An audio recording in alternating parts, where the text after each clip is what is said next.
You notice shortness of breath and a stark pain in your chest.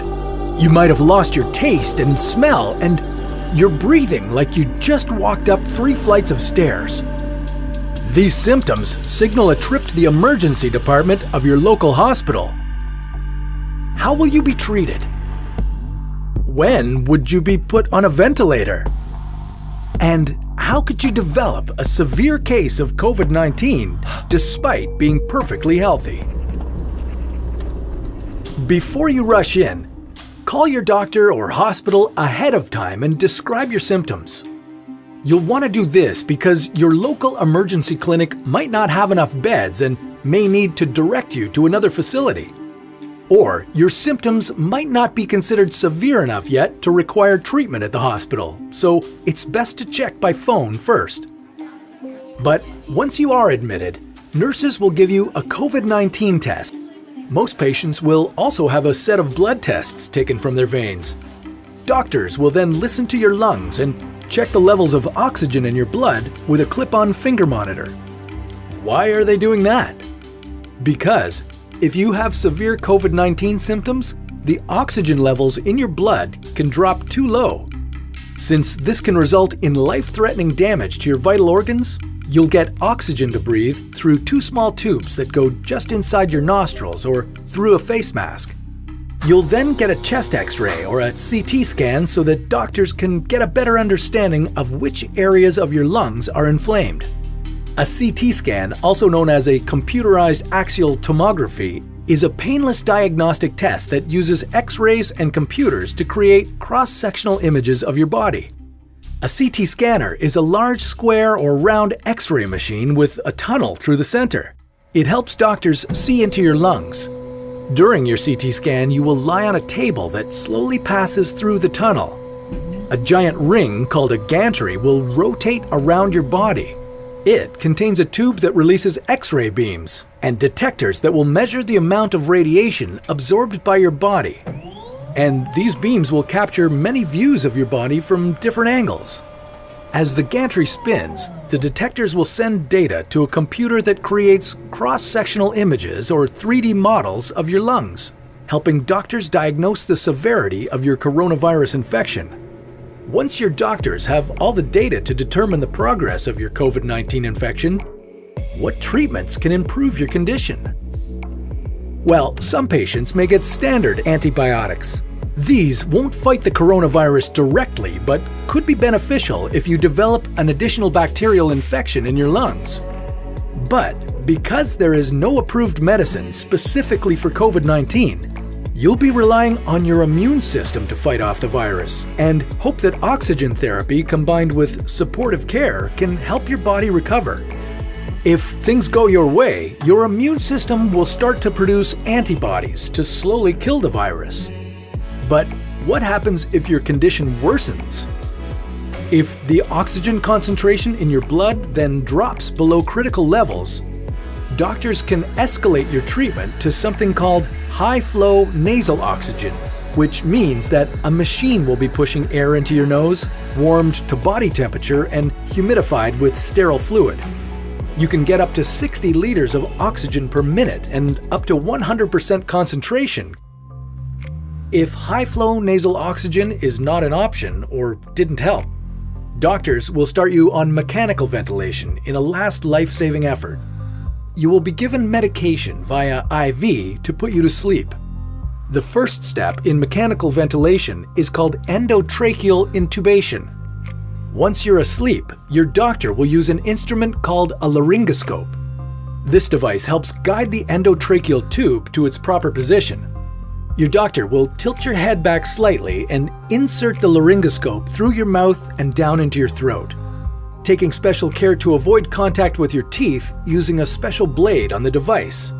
Your doctor will gently raise the epiglottis, which is a flap of tissue protecting your larynx, as they advance the tip of the endotracheal tube into the trachea.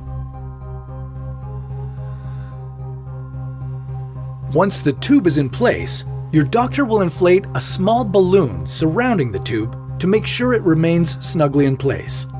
They will then remove the laryngoscope and tape the tube to the corner of your mouth to prevent it from being jostled out of position. Your doctor will check to see that the tube is properly positioned in the lower part of the windpipe by inflating your lungs with a special bag and listening for breathing sounds on both sides of your chest. If the end of the tube is too low, both lungs will not receive the same amount of air. In some cases, an X-ray is taken immediately after intubation to confirm the placement of the tube. Once the endotracheal tube is in the proper position, your doctor will attach it to the mechanical ventilator, which will have a specially designed pump that aids respiration by delivering well-oxygenated air into the lungs and permitting carbon dioxide to escape.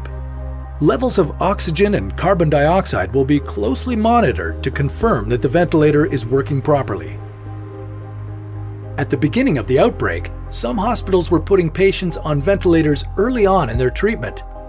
This was due in part to concerns that less invasive ventilation procedures could cause viral particles to disperse into the air. With more cases of COVID-19 to study, health professionals are attempting to set guidelines for different types of respiratory failure and who ventilator treatment would be best suited for. This includes recommendations such as placing patients on their stomachs, called prone positioning, which evidence suggests helps increase the amount of oxygen that's getting to their lungs. So, with all this in mind, why does this virus cause only mild disease in most people but could turn fatal for you despite being healthy? In such a case, it seems the worst damage may be caused by an abnormal immune response to the infection rather than by the virus itself.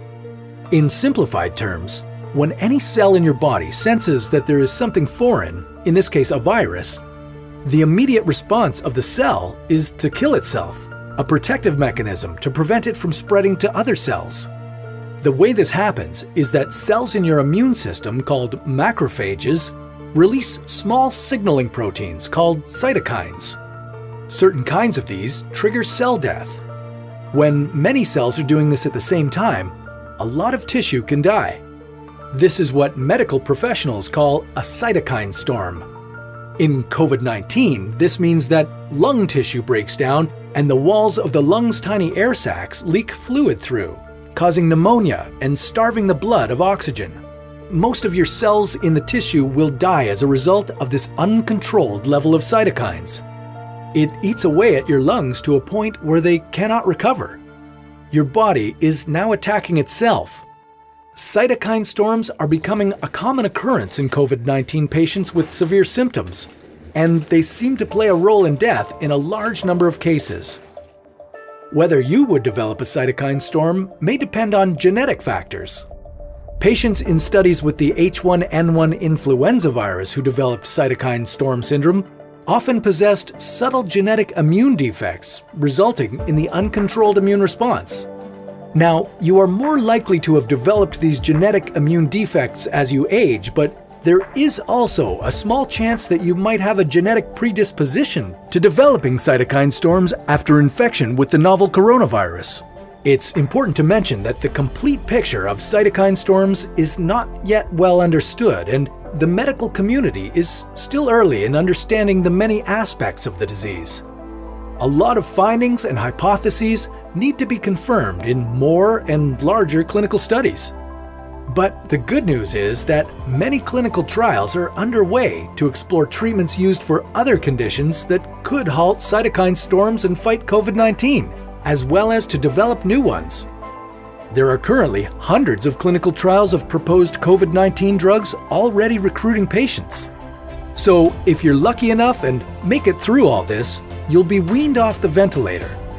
You'll probably feel extremely exhausted, but you can now step down from critical care to a normal hospital ward, where you'll stay until you can maintain safe oxygen levels by just breathing air. After that, you can be discharged, go home, and be reunited with your loved ones. This video was a collaboration with the What If channel, where we usually dive into the hypothetical scenarios about the human body, humanity, our planet, and the cosmos. Check out our channel by visiting the link in the description below.